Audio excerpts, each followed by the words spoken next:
El hombre se ve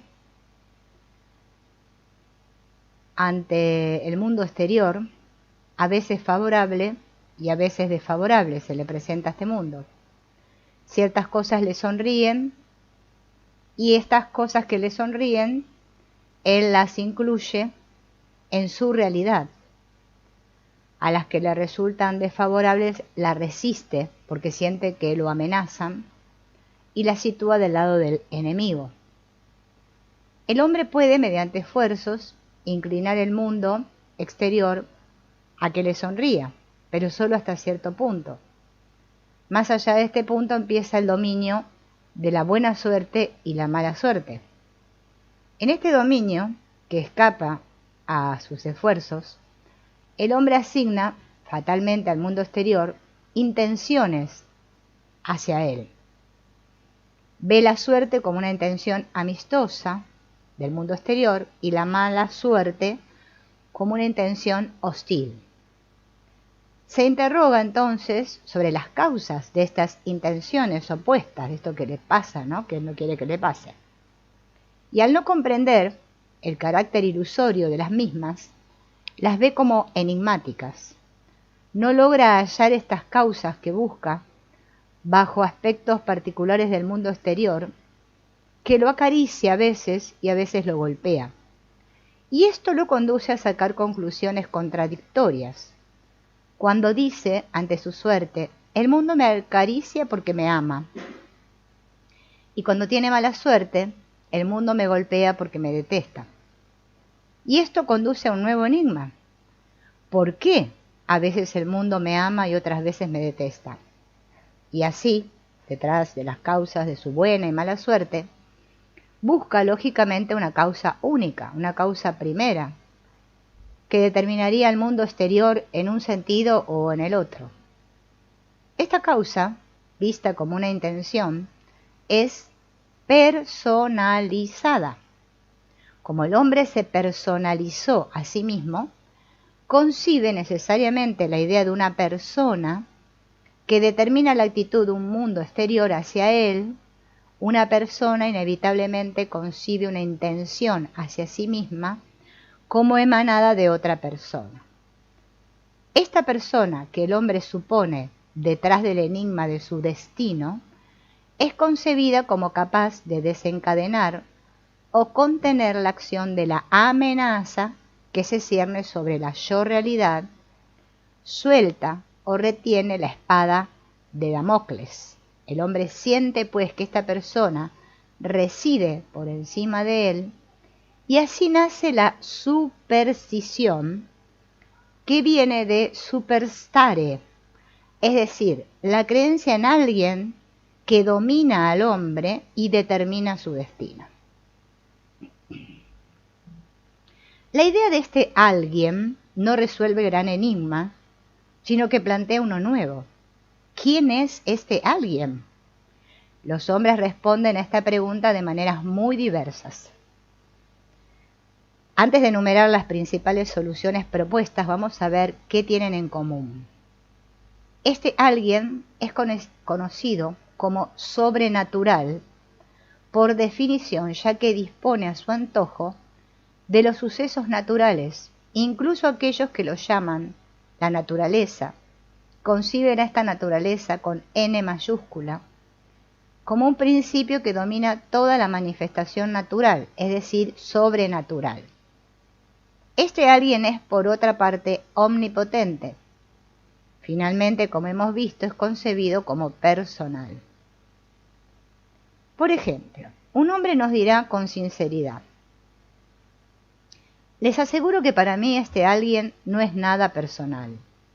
Al decir que no personaliza al amo de su destino, este hombre quiere decir que no le asigna ninguna forma descriptible, ni grosera ni sutil. No le asigna atributos independientes y no puede, pues, hablar de él. Pero si bien este hombre no puede hablar de lo sobrenatural, tal como lo concibe, esto no le impide concebirlo, plantearlo intelectualmente como lo que determina las cosas, y esta forma mental, por sintética e indescomponible que sea, no deja de ser una forma. Tal vez este hombre llegue incluso a rechazar ideológicamente toda concepción de lo sobrenatural, pero si examina con honestidad su vida psicológica, descubrirá que el simple hecho de concebir las ideas de suerte y de mala suerte implica un principio directivo. Dar a este principio el nombre de azar no cambia para nada el asunto.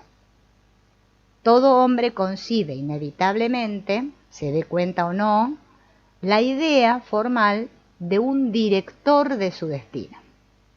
Y no basta decir que este principio no es visto como personal para que no sea verdad. El hombre que define este principio como impersonal, de todos modos lo define, lo plantea intelectualmente, es decir, que lo personaliza frente a su persona.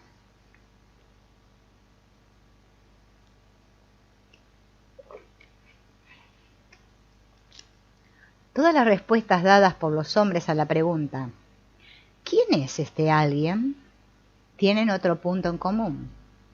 Son todas ilusorias, ya que la pregunta a la cual responden, al emanar de una concepción dualista ilusoria, es en sí misma ilusoria. Es poco interesante examinar las distintas creencias acerca de esta cabeza que el hombre pone por encima de su cabeza. Se trata por lo general de dos principios, el bien y el mal, coronados por un árbitro supremo. O bien, es un Dios justiciero que acaricia al hombre y lo golpea según sus méritos, o bien es un Dios esencialmente bueno que incluso cuando golpea, envía al hombre lo que es mejor para su futuro.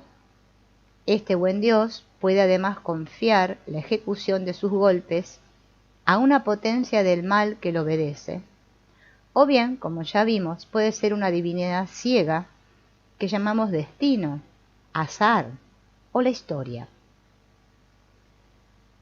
Veamos la diferencia que existe entre estas supersticiones y las nociones formales utilizadas por la metafísica.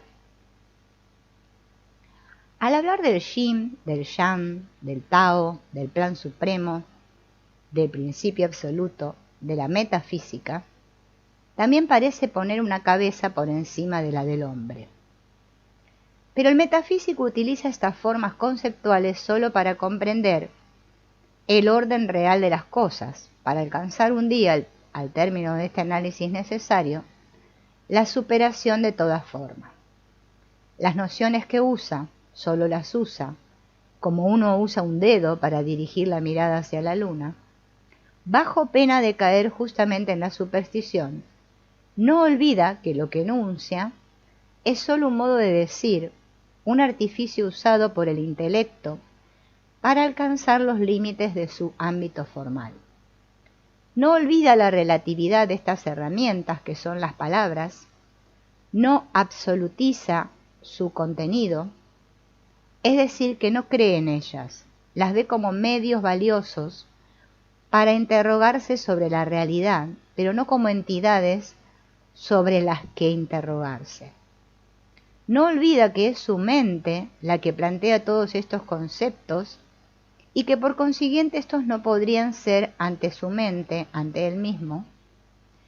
El Zen es a la vez ateo y deísta, es deísta en cuanto ve una utilidad transitoria en el concepto de principio absoluto, pero es ateo en cuanto no cree en su realidad.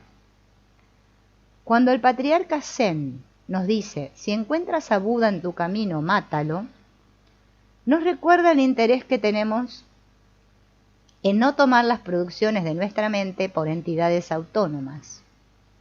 Y cuando dice, no te demores donde esté Buda y ve rápido hacia donde no esté, nos muestra cómo, sin rechazar en absoluto la idea del principio, rehúsa detenerse en él, verlo como la realidad, es decir, creer en él. El Zen, metafísica pura, tiene pruebas intelectuales intuitivas y no desprecia las formulaciones que expresan estas pruebas. Pero no tiene ninguna creencia. No pone una cabeza por encima de su cabeza. es importante reconocer en el hombre la posibilidad de reflexionar sin caer en la superstición sobre su perspectiva ilusoria de un destino personal. Pero aquí también, incluso si soy un buen metafísico capaz de pensar fuera de toda creencia, vivo, mientras no haya tenido el satori, en función de creencias profundamente instaladas en mí. Y estas supersticiones subconscientes se traducen de varias maneras. Como yo creo en la existencia de alguien que determina con intención mi buena y mi mala suerte, creo necesariamente que existe una relación entre las intenciones de este alguien y mis acciones o percepciones. Es decir, que creo en mi posibilidad de influenciar o prever los azares de mi vida.